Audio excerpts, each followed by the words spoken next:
Welcome to red TV. Bharat Pakistan మధ్య ఒక ఉద్రిక్త వాతావరణం కొనసాగుతూనే ఉంది అని చెప్పాలి. ఎందుకంటే ఒక పక్క సీజ్ ఫైర్ మెయింటైన్ అంటే వచ్చినప్పటికీ కూడా అసలు పాటించడం లేదు పాకిస్తాన్ అనడానికి అమృత్సర్, పంజాబ్ లోని అమృత్సర్ ఒక నిదర్శనం అని చెప్పాలి. ఎందుకంటే ఇప్పటికే దానికి రెడ్ అలర్ట్ ప్రకటించారు.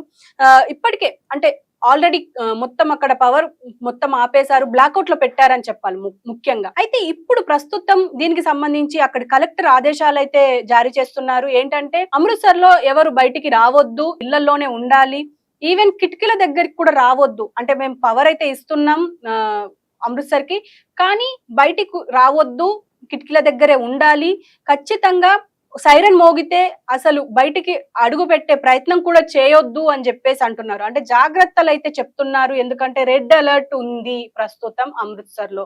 ఎందుకంటే సీజ్ ఫైర్ ప్రకటించినప్పటికీ పాకిస్తాన్ వినడం లేదు, ఇంకా సివిలియన్స్ మీద దాడులు కొనసాగిస్తూనే ఉంది అని చెప్తూ అటు పూంచ్ ప్రదేశాల్లో దాడులు జరుగుతున్నాయి అనడానికి కొన్ని నిదర్శనాలు ఉన్నప్పటికీ ఆ నిదర్శనాలు అసలు భారతదేశంలోని హయ్యర్ అఫీషియల్స్ పట్టించుకోవడం లేదు. ఎందుకంటే మేము ఖచ్చితంగా దాన్ని తిప్పికొడతాం, మాకు ఎలాంటి సమాచారం లేదు, అసలు ఎవరు రావట్లేదు అని చెప్పేసి అంటున్నారు. మరి దేశ ప్రజలు భయపడద్దని చెప్తున్నారా, లేకపోతే సీజ్ ఫైర్ నిజంగానే మెయింటైన్ అవుతుందా, కొనసాగుతుందా అన్న దాని మీద ఇంకా చర్చ జరుగుతుంది.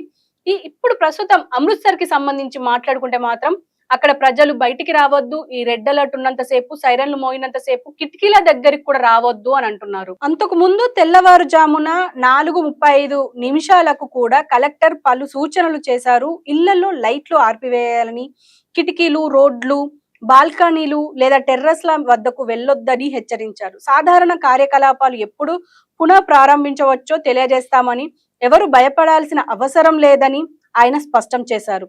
అఖ్నూర్, రాజౌరి, పూంచ్ జిల్లాలోనూ పరిస్థితి సాధారణంగానే ఉన్నట్లు తెలుపుతోంది.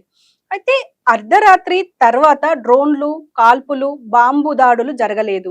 జనజీవనం రోజువారీ కార్యకలాపాల్లో నిమగ్నమైంది. నియంత్రణ రేఖ, వాస్తవాధీన రేఖ వెంబడి కూడా ప్రస్తుతం ఎలాంటి కాల్పులు జరగలేదు.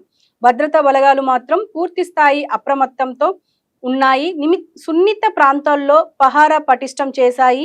అనుమానం వచ్చిన వ్యక్తులను, వాహనాలను తనిఖీ చేస్తున్నామని చెప్తున్నారు. పంజాబ్ లోని పఠాన్ కోట్, ఫిరోజ్పూర్, అమృత్సర్ లోను పరిస్థితి సాధారణంగానే ఉన్నట్లు తెలుస్తోంది. అర్ధరాత్రి తర్వాత నుంచి డ్రోన్లు, కాల్పులు, బాంబు దాడులు జరగలేదు. ప్రస్తుతం పరిస్థితి ప్రశాంతంగా ఉంది. కాల్పుల విరమణకు అంగీకరించిన పాక్ గంటల్లోనే డ్రోన్లు పంపడం వల్ల రాత్రి అమృత్సర్ లో బ్లాక్అవుట్ అమలు చేశారు. ఆ బ్లాక్అవుట్ ను ఉదయం ఎత్తివేశారని చెప్పి ప్రస్తుతం ఉన్న సమాచారం. ప్రస్తుతం అమృత్సర్ లో పరిస్థితులు నిలకడగానే ఉన్నప్పటికీ రెడ్ అలర్ట్ విధించారు. ఎందుకు అని అంటే సీజ్ ఫైర్ ఉన్నప్పటికీ కూడా, అంటే సీజ్ ఫైర్ ఉన్నప్పటికీ కూడా పాకిస్తాన్ దీన్ని అమలు పరచట్లేదు, భారత్ మాత్రమే అమలు పరుస్తుంది అన్న ఈ నేపథ్యంలో ప్రస్తుతం అంటే ఖచ్చితంగా కొన్ని ప్రాంతాలు అలర్ట్ గా ఉండాలి. ఎందుకంటే ఎక్కడ మళ్ళీ దాడులు జరుగుతాయో అని చెప్పేసి ఒక భయం అయితే కొనసాగుతోంది. ప్రజలు మాత్రం ఈ విషయంలో భయపడొద్దు. సైన్యం అలర్ట్ గానే ఉంది. జైసల్మేర్ లాంటి ప్రాంతాల్లో కూడా చాలా అలర్ట్ గా ఉంది అని చెప్తున్నారు. ఇటుపక్క అమృత్సర్ లో కూడా ఎలాంటి దాడులు వచ్చినా మేము తట్టుకునే ప్రతిఘటించే విధంగా సైన్యం ఉంది అని చెప్పేసి రెడీగా ఉంది అని చెప్తున్నారు. ఏదేమైనప్పటికీ కానీ ప్రజలు మాత్రం అప్రమత్తంగా ఉండాలి, జాగ్రత్త పడాలి, అండ్ సైరన్ మోగితే మాత్రం అలర్ట్ అవ్వాలి అని చెప్పేసి అంటున్నారు. ఏదేమైనా ఖచ్చితంగా దీన్ని వెనక్కి తిప్పే ప్రయత్నం అయితే చేస్తారు. ఎందుకంటే ఇప్పుడు ఒక పక్క సీజ్ ఫైర్ కొనసాగుతున్నా అసలు పాకిస్తాన్ పట్టించుకోవడం లేదు అని చెప్పేసి ఈ యొక్క వార్త నడుస్తుంది. మరి అది ఎంతవరకు నిజం? ఒకవేళ అక్కడ జరిగితే, అంటే బార్డర్స్ లో ఉన్న విలేజెస్ లో ఈ దాడులు జరిగితే ఖచ్చితంగా మనకు ఒక వీడియోనో లేకపోతే ఏదో ఒక సోర్స్ బయటికి రావాలి. అప్పుడు గానీ